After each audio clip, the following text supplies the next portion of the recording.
E de fato, Páscoa é uma data muito importante para todos nós cristãos. E eu gosto muito de falar sobre a Páscoa para ensinar e levar as pessoas a compreenderem de fato o que aconteceu na Páscoa. O apóstolo Pedro, escrevendo a sua carta, a primeira, no capítulo 1, versículo 17, ele diz assim: e se invocais por Pai, quem invoca a Deus por Pai, que diz glória a Deus?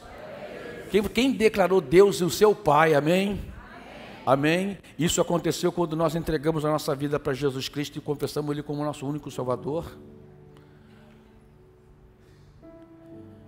E se invocais por Pai aquele que sem acepção de pessoas julga segundo a obra de cada um, andai em temor durante todo o tempo da vossa peregrinação, sabendo que não foi com coisas corruptíveis, como prata ou ouro. Eu fico impressionado, amados, que a Bíblia chama ouro e prata de coisas corruptíveis, que são uma das coisas mais duráveis que a gente conhece, não é verdade? Mas na perspectiva eterna, o ouro e a prata tornam-se corruptível, porque a eternidade, amado, é tão tremenda, que você vai viver mais que o ouro e a prata.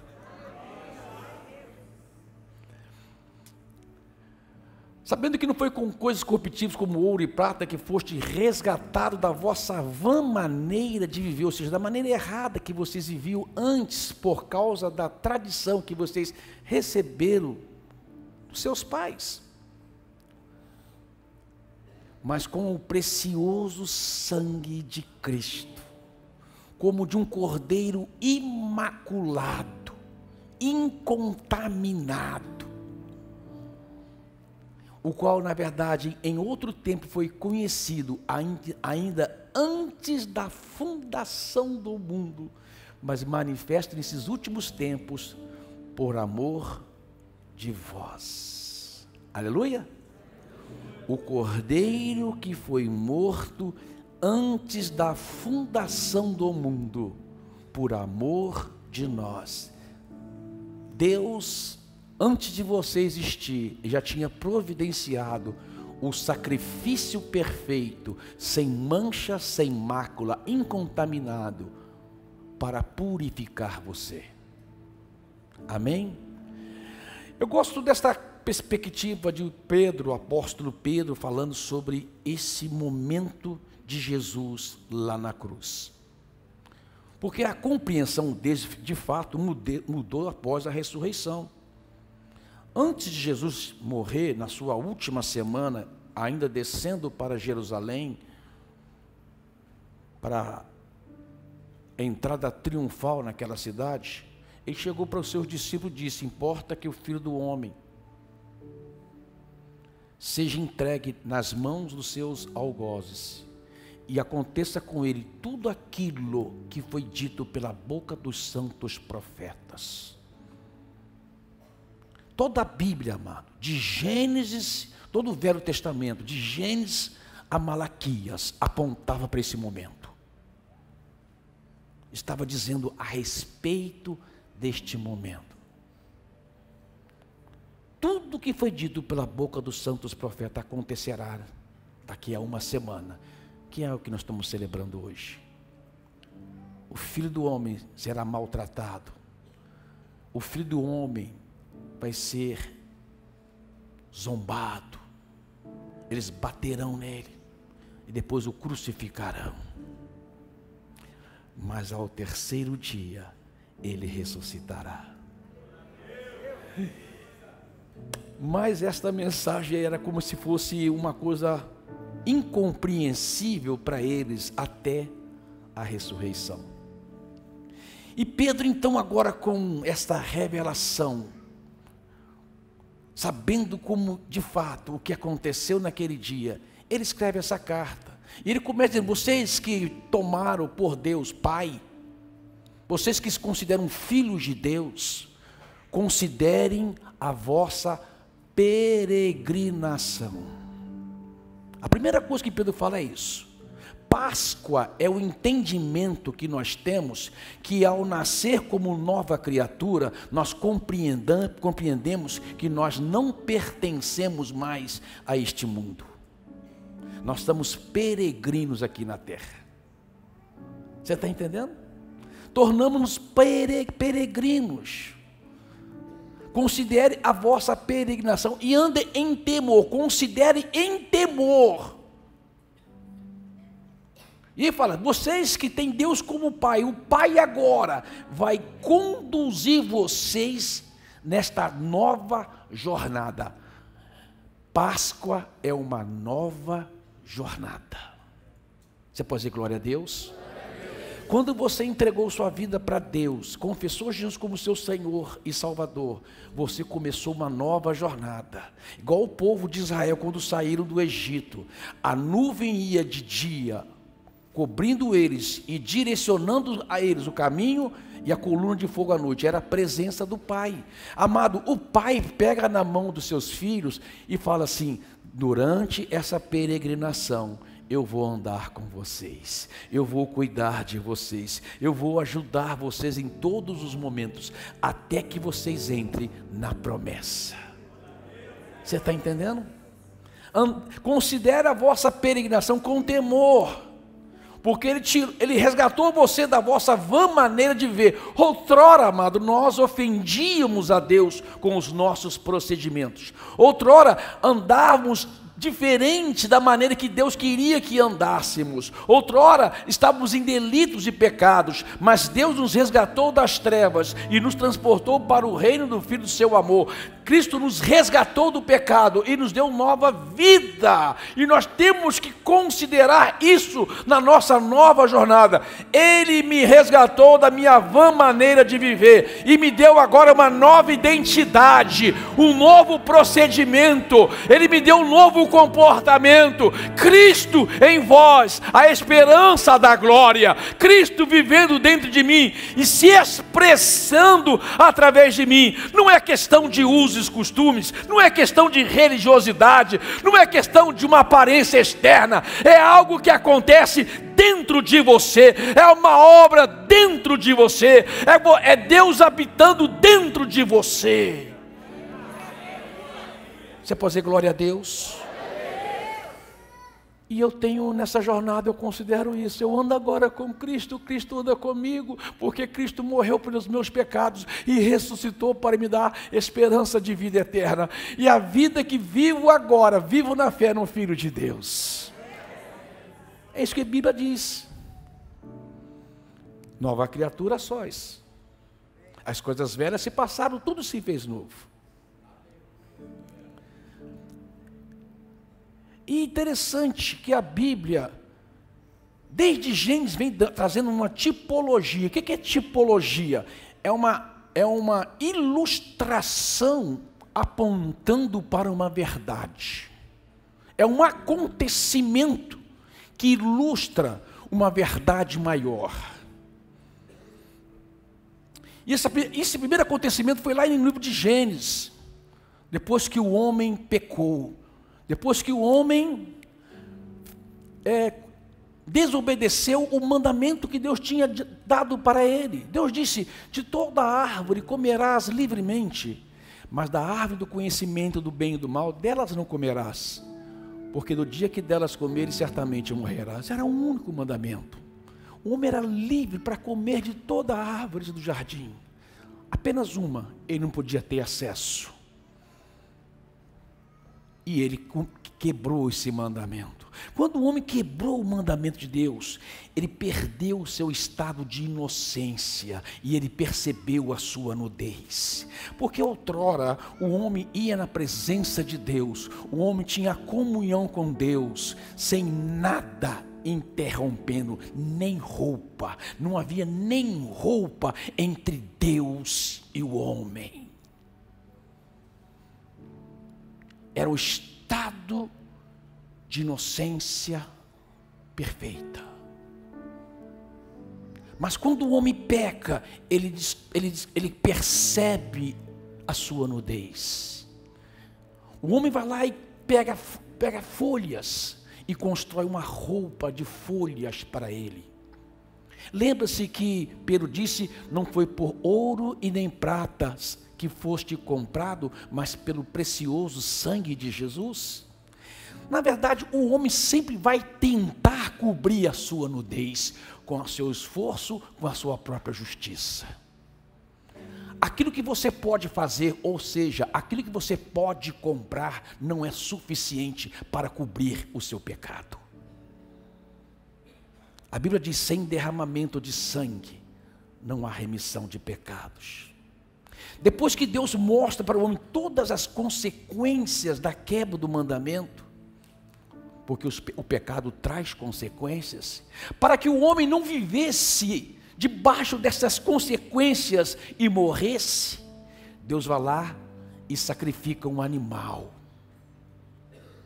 Pega a pele daquele animal, tira a roupa de folhas, a roupa da justiça própria, a roupa de que fala: eu quero fazer por mim mesmo. Nunca vai conseguir. Deus tira a roupa de folhas e coloca a roupa do animal, já mostrando assim que um justo, um inocente, morreria pelo culpado. O sangue do inocente cobriria o pecado daquele que era culpado. Você está entendendo? Já apontando para a cruz. O Cordeiro de Deus, imaculado, incontaminado, sem mancha, derramando o seu sangue inocente para cobrir o nosso pecado. Você pode dizer amém? Amém. Você precisa compreender isso. Cristianismo é compreender isto. A segunda tipologia foi lá no Monte Moriá. Deus chama Abraão: Abraão, sai da tua terra, da tua parentela, e vai para a terra que eu te mostrarei, e sê tu uma bênção. Depois diz: todas as nações serão abençoadas em ti, Abraão, porque eu te darei uma promessa, um filho. Desse seu filho, nações procederão. E assim, Abraão, depois de esperar tantos anos, Abraão já com 100 anos de idade, nasce a promessa, o Isaque. Amado, toda a vida de Abraão foi viver em função desta promessa. Toda a vida de Abraão foi construída debaixo de um chamado de Deus para um propósito. E Deus vem para Abraão e diz: Abraão, eu quero que você me entregue em sacrifício a sua promessa. Deixa eu já adiantar uma coisa para vocês aqui, para vocês já ir mastigando isso dentro do seu coração. Tem muita gente aqui que tem promessas mortificadas. Tem muita gente aqui que já até desistiu das suas promessas. Tem muita gente aqui que acha que as suas promessas já não tem mais como se cumprir. Mas hoje é dia de ressurreição. Hoje é dia de Deus ressuscitar dentro do seu coração aquela promessa que Ele te deu. Hoje é dia de Deus revitalizar a promessa que Ele tem para a sua vida, e você sair daqui fortalecido nas promessas de Deus. Quem pode dizer glória a Deus? Então Abraão vai com os seus servos, com Isaque, chega na beira no pé do monte Moriá, fala para os seus servos: fiquem aqui, que eu vou subir com o menino, nós vamos adorar a Deus e voltaremos. Amados, Abraão estava disposto a entregar a promessa. Todo o trabalho dele de obediência, todo o trabalho dele de fé, toda a vida dele empenhado naquele menino que era o filho da promessa. Abraão disse: eu vou entregar. Mas quando ele fala isso, e depois no Novo Testamento é confirmado a fé de Abraão, que diz que Abraão cria tanto em Deus, Deus que ele acreditava que o menino, depois de morto, queimado, virado cinza, ressuscitaria. Porque Abraão cria que a promessa que Deus deu não deixa de se cumprir. Mesmo virando cinza, Abraão já cria no poder da ressurreição. As suas promessas dadas por Deus não podem morrer. Você pode dizer glória a Deus? Você pode aplaudir bem forte Jesus por causa disso?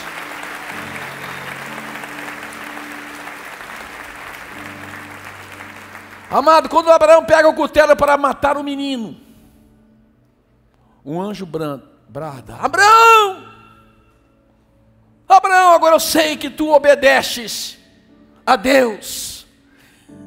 Quando Abraão estava subindo no monte, junto com Isaac, Isaac pergunta para Abraão assim: pai, está aqui a lenha, está aqui o cutelo, mas onde está o sacrifício?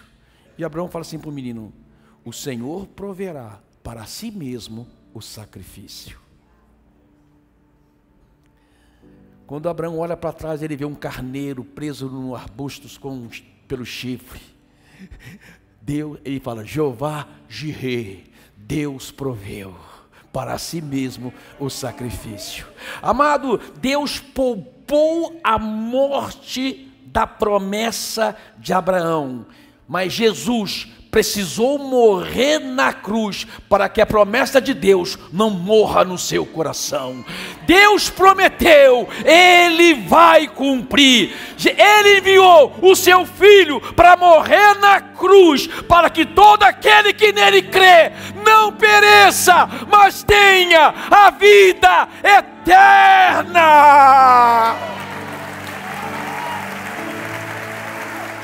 Uau! Mostrando já o que Cristo faria por você. A promessa do Redentor, a promessa do Salvador, e a promessa de que todas as promessas não morreriam no seu coração. Quando você tem Cristo, as promessas são renovadas, revigoradas, fortalecidas. Eu estou andando com o Pai na minha peregrinação, na minha jornada aqui na terra, e as promessas que Ele fez, todas se cumprirão. Eu creio que o meu Redentor vive, eu creio que o meu Redentor vive. Aleluia! Louvado seja o nome de Jesus. A terceira tipologia é o povo de Deus, os hebreus, que estavam escravizados por 400 anos lá no Egito. 400 anos. Deus tinha dito que eles herdariam a terra prometida.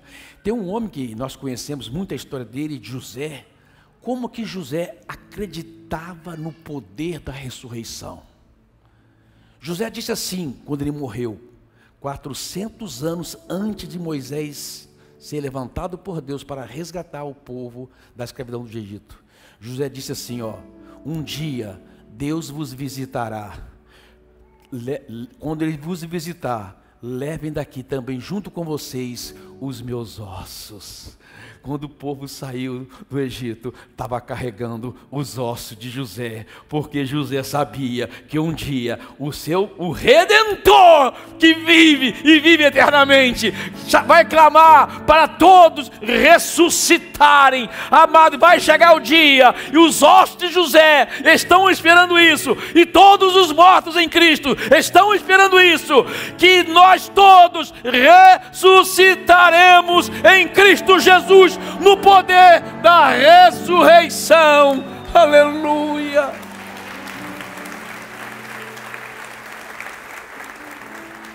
Mas o povo 400 anos como escravos. Sabe, amado, no coração de muitos a promessa já tinha mortificado, já tinham desistido. Interessante, essa semana estava vendo um documentário sobre Moisés, sobre a história do povo no deserto. E na visão de vários teólogos e vários estudiosos, desse acontecimento de várias religiões, inclusive, nenhum deles negam a existência de Moisés e o que Moisés fez. Nenhum deles, falando das pragas do Egito. E cada praga do Egito foi Deus destituindo um Deus do Egito. Cada praga, não tenho tempo para falar de cada praga aqui, um dia eu vou pregar sobre cada praga para vocês. Mas cada praga foi Deus destituindo um Deus do Egito. Até a última praga, que era o anjo destruidor, que iria passar por todo o Egito. E a ordem era, em toda casa que você entrar, um primogênito morrerá. Mas Deus orientou Moisés. Aí vem a tipologia. Sacrifique um cordeiro. Paulo diz na sua carta aos Coríntios, Cristo é o nosso cordeiro pascual. Amado, não é ovo que é Páscoa, é Cristo que é Páscoa. Ele é o cordeiro pascual. Sacrifique um cordeiro. Pega o sangue desse cordeiro, passa como nos umbrais das portas, porque quando o anjo da morte vier, por isso que fala Páscoa significa passar por cima, ele vai respeitar a marca do sangue e vai passar por cima. Por quê?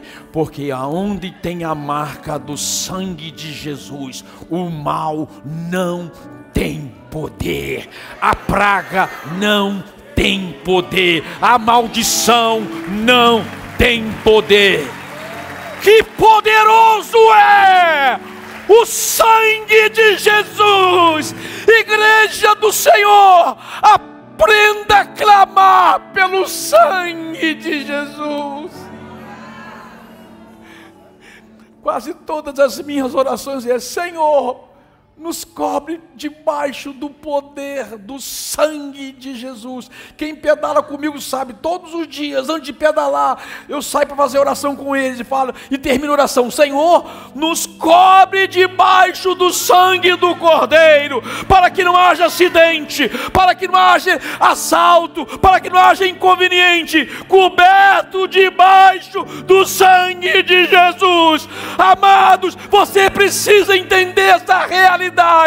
Você precisa compreender que de fato é a verdadeira Páscoa. É você andar debaixo, coberto pelo sangue do Cordeiro de Deus, Jesus Cristo.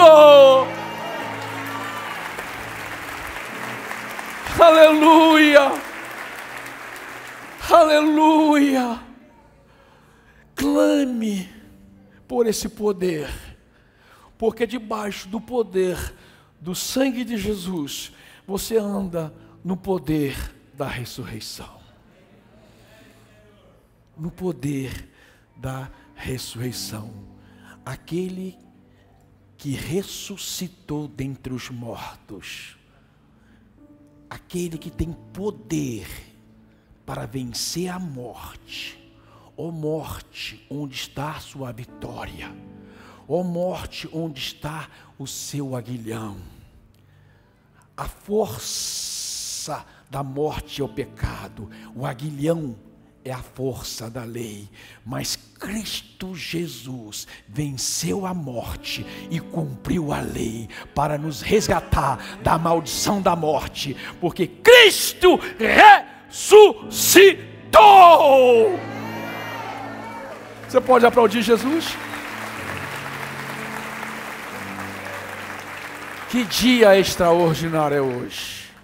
É o dia que nós celebramos a morte que nos deu a vitória contra o pecado e a ressurreição que nos dá uma viva esperança. Nós temos uma viva esperança. O apóstolo Pedro disse isso: nós temos uma viva esperança. Cristo ressuscitou para nos trazer uma viva esperança. Essa peregrinação que nós estamos agora, nessa jornada que nós estamos em vida, caminhando com Deus, nós temos uma viva esperança. Você pode dizer glória a Deus? Eu quero que você fique de pé no seu lugar. Eu quero orar com você. Levante as suas mãos para o alto. Você fala, pastor Paulo, eu quero...